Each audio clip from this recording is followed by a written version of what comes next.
At exactly 14:17 hours on November 12th, the USS Nimitz, all 100,000 tons of American nuclear-powered supercarrier, was conducting routine flight operations 180 nautical miles east of Taiwan. The deck hummed with the controlled chaos of peacetime patrols. FA-18 Super Hornets cycled through cat launches every 90 seconds. Sailors in float coats guided ordnance carts across non-skid.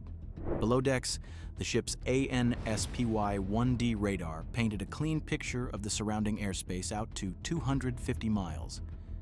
Everything was normal. Everything was tracked. 40 miles to the northwest, a Type 52D destroyer, hull number 117, the Xining, had been shadowing the carrier strike group for 6 hours. She carried 64 vertical launch cells loaded with YJ-18 anti-ship missiles. Her Type 346A phased array radar was state-of-the-art by Chinese standards, capable of tracking dozens of targets simultaneously. And at 14:18 hours, her fire control radar locked onto the Nimitz. Not a search radar, a weapons-grade targeting lock. Beijing was about to learn why this was a spectacularly stupid idea. Inside the Nimitz's Combat Information Center, alarms shrieked. The ANSLQ-32 Electronic Warfare Suite, a system designed to detect exactly this kind of threat, registered the spike immediately. Fire control radar operates at a different frequency than search radar. It's tighter, more focused, more aggressive. It's the electromagnetic equivalent of racking a shotgun slide. Every sailor in the CIC understood what it meant. The Xining had just moved from observation to threat posture. The officer of the deck picked up the handset, capped into the bridge. Here's the thing about radar locks in international waters. They're legal, aggressive, provocative, designed to intimidate, but legal. The Chinese Navy had been playing this game for years, probing American responses, testing boundaries, collecting electronic intelligence on U.S. countermeasures. They'd done it to destroyers, cruisers, even surveillance ships, but they'd never done it to a carrier. And they'd certainly never done it to a carrier with 4 Arleigh Burke-class destroyers, a Ticonderoga-class cruiser, and a nuclear attack submarine forming a defensive screen specifically designed to prevent this exact scenario. The math was simple. The Xining's YJ-18 missiles had a maximum range of 290 nautical miles in their boost glide profile. Sounds impressive, sounds threatening, but the Nimitz strike group's defensive umbrella extended 350 miles in all directions, layered in overlapping fields of fire. The cruiser USS Princeton, positioned 60 miles ahead of the carrier, carried 122 vertical launch cells loaded with SM-2 and SM-6 interceptors. Each SM-6 could engage targets at Mach 3.5 out to 150 nautical miles. The destroyers USS Howard and USS Pinckney added another 180 VLS cells to the defensive network. And every single one of these systems was networked through Link 16, a tactical data link that allowed ships separated by dozens of miles to share targeting data in real time, creating a coordinated defensive mesh that turned the entire strike group into a single distributed weapons platform. The Xining had 1 radar.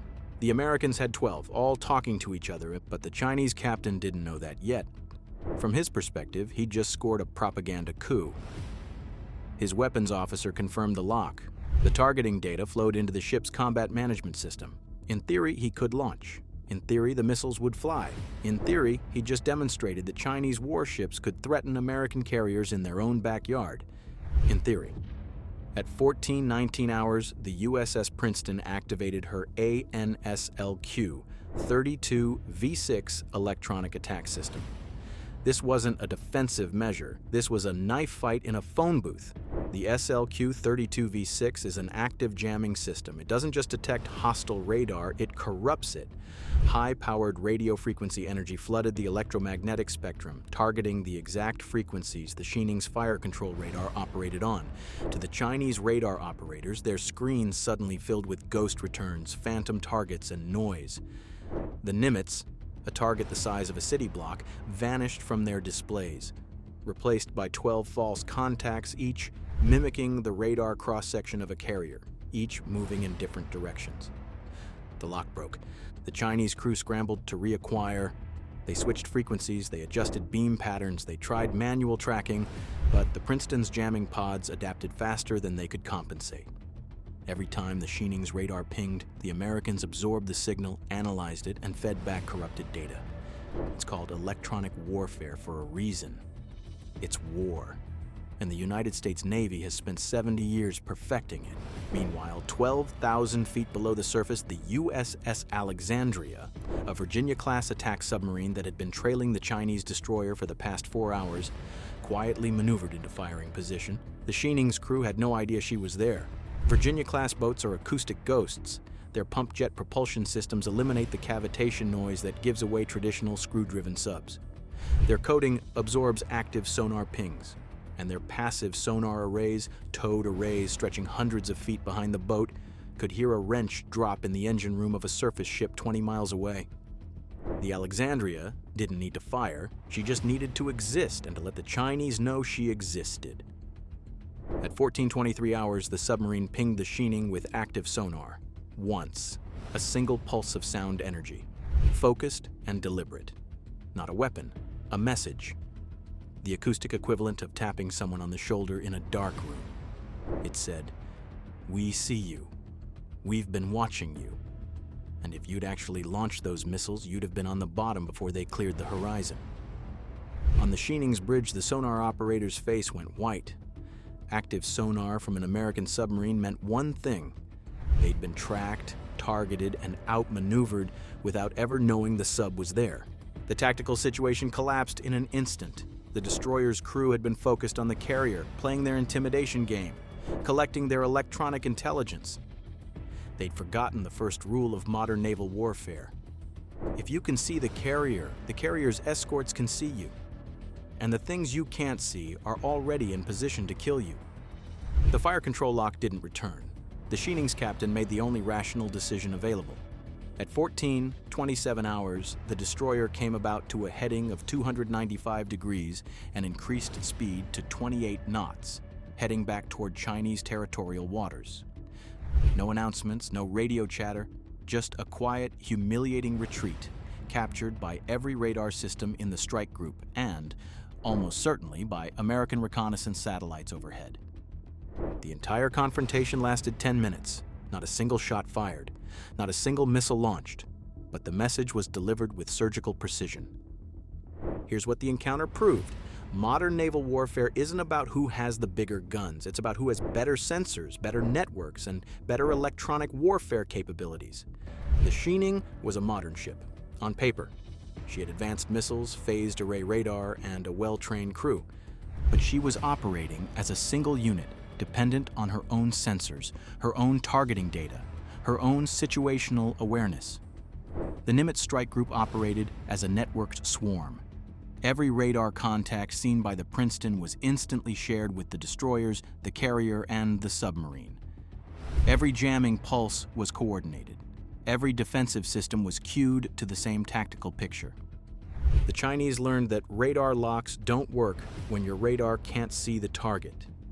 That missile range doesn't matter when you can't achieve a firing solution. That surface ships are fundamentally vulnerable to submarines they can't detect. These are expensive lessons, usually learned in combat. Beijing got theirs for free. And the Nimitz? She never even altered course. Flight operations continued, Super Hornets kept launching, the catapults kept cycling, because when you're a U.S. Navy carrier strike group, a lone Chinese destroyer attempting a radar lock isn't a crisis. It's a training opportunity, a chance to test electronic warfare systems in a live environment, a chance to remind potential adversaries that American naval dominance isn't about bravado or bluster. It's about layered, overlapping, technologically superior systems operated by crews who train for exactly these scenarios. The footage never made Chinese state media. No propaganda victory, no triumphant headlines, just a quiet notation in some Pentagon briefing document, cataloging another instance of American vessels maintaining freedom of navigation in international waters while dissuading aggressive behavior through overwhelming technical competence. This is modern deterrence, not mushroom clouds or burning ships. Just a destroyer captain realizing his $1 million radar lock was defeated by systems he couldn't see, tracked by a submarine he never detected, and outmaneuvered by a networked battle group that treated his best move like a minor inconvenience. The Pacific remains an American ocean, not because of treaties or diplomacy, but because incidents like this happen every few months, reminding everyone involved that there are levels to this game. And the United States Navy is playing on a level most countries can't even conceptualize, let alone reach.